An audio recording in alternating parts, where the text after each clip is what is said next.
ఆకాశవాణి తెలుగు రాష్ట్రాల COVID-19 round up చదువుతున్నది J Chennaiah. తెలంగాణలో గడిచిన 24 గంటల్లో 1637 మందికి కోవిడ్ సోకినట్లు నిర్ధారణ అయింది. దీంతో రాష్టంలో ఇంతవరకు కరోనా వైరస్ సోకిన వారి సంఖ్య 2,44,143కు చేరింది. ఆంధ్రప్రదేశ్ రాష్టంలో కరోనా తీవ్రత తగ్గుముఖం పడుతోంది. కోవిడ్ నుంచి కోలుకున్న వారి సంఖ్య 8 లక్షలు దాటిందని రాష్ట వైద్య ఆరోగ్య శాఖ ప్రకటించింది. ఉమ్మడి వరంగల్ జిల్లాలో ఈ రోజు నుంచి ప్రైవేటు ఆసుపత్రుల్లో కరోనా ఉచిత పరీక్షలు నిర్వహిస్తారని రాష్ట వైద్య శాఖ డైరెక్టర్ శ్రీనివాసరావు తెలిపారు.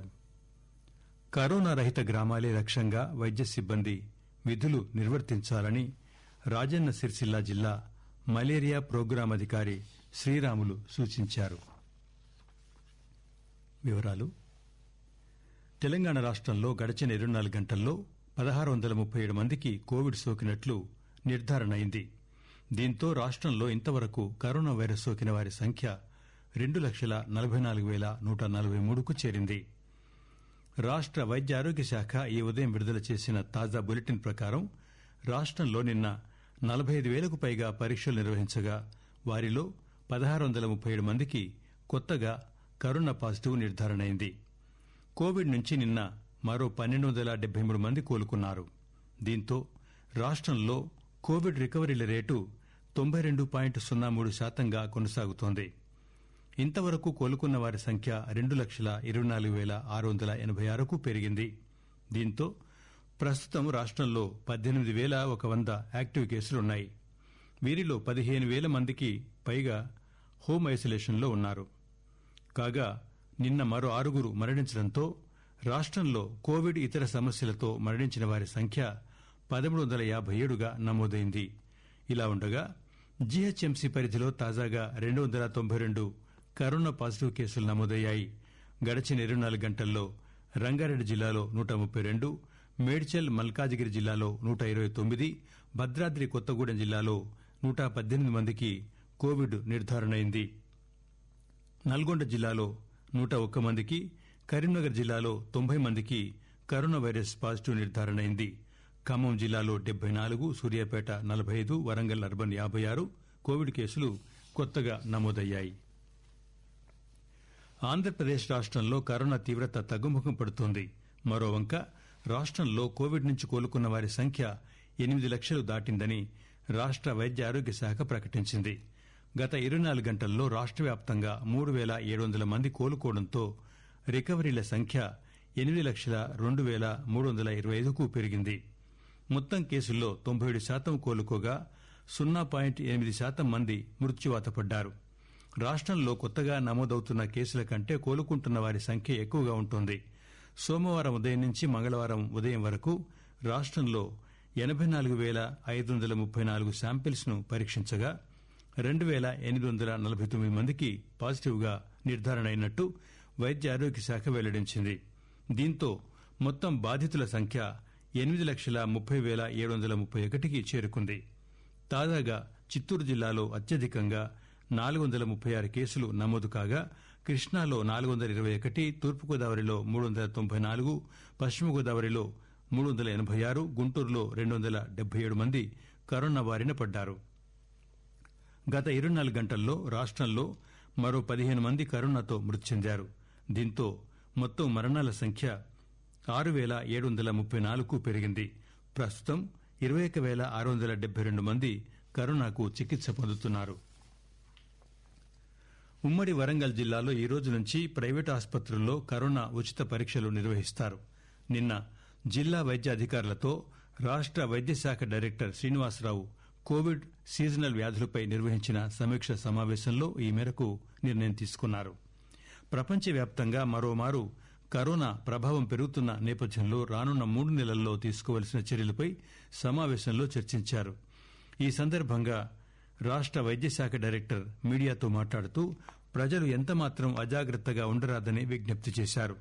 రేపటి పరిస్థితి అనూహ్యంగా ఉన్న నేపథ్యంలో ప్రజలు మాస్క్ ధరించడం, భౌతిక దూరం పాటించడం, చేతులు శుభ్రం చేసుకోవడం వంటి జాగ్రత్తలు తీసుకోవడంతో పాటుగా సామాజిక కార్యక్రమాలకు దూరంగా ఉండడం అవసరమని అదేవిధంగా కోవిడ్ లక్షణాలు కనిపించిన వెంటనే పరీక్ష చేయించుకోవాలని సూచించారు. ఆకాశవాణి కోవిడ్-19 రౌండప్ వింటున్నారు. అన్ని గ్రామాల్లో కరోనా నిర్మూలనే లక్ష్యంగా వైద్య సిబ్బంది విధులు నిర్వర్తించాలని రాజన్న సిరిసిల్ల జిల్లా మలేరియా ప్రోగ్రాం అధికారి శ్రీరాములు కోరారు. మండల పరిషత్ సమావేశ మందిరంలో వైద్య సిబ్బందికి మలేరియా, కరోనాపై అవగాహన సదస్సు నిర్వహించారు. వీర్నపల్లికి కరోనా రహిత మండలంగా జిల్లాలో గుర్తింపు లభించిందని, ఇందుకు ఆశా కార్యకర్తలు, ఏఎన్ఎంలు, వైద్యాధికారులు, సిబ్బంది చేసిన కృషి మరువలేనిదన్నారు. ప్రతి ఒక్కరూ పరిసరాలు శుభ్రంగా ఉంచుకోవాలన్నారు. కరోనా నిబంధనలను పాటించాలని, కరోనా తగ్గుముఖం పట్టినా అశ్రద్ధ వద్దని అన్నారు. మనం చేసే చిన్న పొరపాటే పెద్ద ప్రమాదానికి దారితీస్తుందనే విషయాన్ని ఎవరూ మరిచిపోరాదని శ్రీరాములు చెప్పారు. మల్కాజిగిరి శాసనసభ్యుడు మైనంపల్లి హనుమంతరావుకు కరోనా పాజిటివ్గా నిర్ధారణైంది. దీంతో ఆయన హోం క్వారంటైన్లో ఉంటూ చికిత్స తీసుకుంటున్నారు. హనుమంతరావు సతీమణి, ఆయన చిన్న కుమారుడికి కూడా వైరస్ సోకింది. వారు కూడా ఇంట్లోనే ఉంటూ చికిత్స పొందుతున్నారు. కోవిడ్ కారణంగా అనేక మార్గాల్లో రైళ్లు రద్దయిన నేపథ్యంలో ప్రయాణికుల ఇబ్బందులను దృష్టిలో ఉంచుకుని జనరల్ మేనేజర్కు సమస్యను వివరిస్తామని, రైళ్ల పునరుద్దరణకు చర్యలు తీసుకుంటామని దక్షిణ మధ్య railway divisional manager Anand Bhatia అన్నారు. కొత్తగూడెంలోని భద్రాచలం రోడ్ రైల్వే స్టేషన్ను పరిశీలించి ఆయన విలేకరులతో మాట్లాడారు. ప్రత్యేక రైల్లో కొత్తగూడెం చేరుకున్న ఆయన నూతనంగా నిర్మిస్తున్న ఇంటర్నల్ రైల్వే వంతెన పనులపై ఆరా తీశారు. కరోనా నుంచి కోలుకున్న వారిలో విడుదలయ్యే యాంటీబాడీల కంటే 10 రెట్లు ఎక్కువ సంఖ్యలో ప్రతిరక్షకాలను ఉత్పత్తి చేసేలా రోగ నిరోధక వ్యవస్థను చైతన్యపరచగల శక్తివంతమైన వ్యాక్సిన్ను అమెరికాలోని వాషింగ్టన్ వర్సిటీ శాస్త్రవేత్తలు అభివృద్ది చేశారు. దీన్ని ఎలుకలపై పరీక్షించగా సానుకూల ఫలితాలు వచ్చాయి. వ్యాక్సిన్ డోసును 6 రెట్లు తగ్గించి ఎలుకలకు ఇచ్చిన యాంటీబాడీల విడుదలలో ఏమాత్రం క్షీణత చోటు చేసుకోలేదని శాస్త్రవేత్తలు గుర్తించారు. సియాటిల్లోని వాషింగ్టన్ వర్సిటీ వైద్య కళాశాలలో ఈ వ్యాక్సిన్ను తయారు చేశారు. సంగారెడ్డి జిల్లాలో నిన్న కొత్తగా 44 మందికి కరోనా నిర్ధారణైందని జిల్లా వైద్య ఆరోగ్య శాఖ అధికారి డాక్టర్ మోచిరాం రాథోడ్ తెలిపారు. సంగారెడ్డిలో 11, జోగిపేట 2, అమీన్పూర్ 8, పటాన్చేరు 4, ఆర్సీపురం 4, కోడెకల్ 4, కంది 2, బర్దిపాడ్ 2, సదాశివపేట, కమలపేట, పావులపల్లి, పిచేరాగడి తాండా, ఇస్నాపూర్, బండ్లగూడ, మామిడిగిలిలో ఒక్కొక్కరికి కరోనా వచ్చిందన్నారు. ప్రకాశం జిల్లాలోని 4 జిల్లా పరిషత్ హైస్కూళ్లలో కరోనా కలకలం రేగింది. 4 ఉపాధ్యాయులు, 3 విద్యార్థులకు కరోనా పాజిటివ్గా నిర్ధారణైంది. జరుగుమల్లి మండలం పచ్చవలో 2 విద్యార్థులు, ఓ ఉపాధ్యాయుడు కరోనా బారిన పడ్డారు. త్రిపురాంతకం హైస్కూల్లో ఒక ఉపాధ్యాయునికి, పీసీపల్లి హైస్కూల్లో ఓ విద్యార్థి, ఉపాధ్యాయునికి కరోనా సోకింది. ఇక హనుమంతునిపాడు మండలం పెద్ద గొల్లపల్లి హైస్కూల్లో ఓ ఉపాధ్యాయునికి కరోనా పాజిటివ్గా నిర్ధారణైంది. ఒక్కసారిగా 4 ప్రాంతాల్లోని స్కూళ్లలో కరోనా పాజిటివ్ కేసులు నమోదవడంతో విద్యార్థుల తల్లిదండ్రులు, విద్యార్థులు, ఉపాధ్యాయులు తీవ్ర ఆందోళనకు గురవుతున్నారు. కాగా స్కూళ్లలో కరోనా వ్యాప్తి నేపథ్యంలో డీఈఓ కార్యాలయంలో కంట్రోల్ రూమ్ ఏర్పాటు చేశారు. ఇంజనీరింగ్లో 2020-21 సంవత్సరానికి సిలబస్ తగ్గించకూడదని జేఎన్టీయూ నిర్ణయించింది.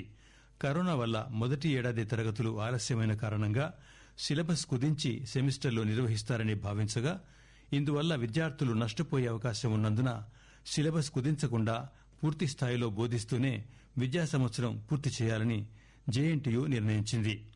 వేసవి, ఇతర సెలవులు తగ్గించుకుంటూ విద్యా సంవత్సరం నిర్వహిస్తారు. అయితే సెమిస్టర్ పరీక్షల పరంగా వెసులుబాటు కల్పించే అవకాశం ఉంది.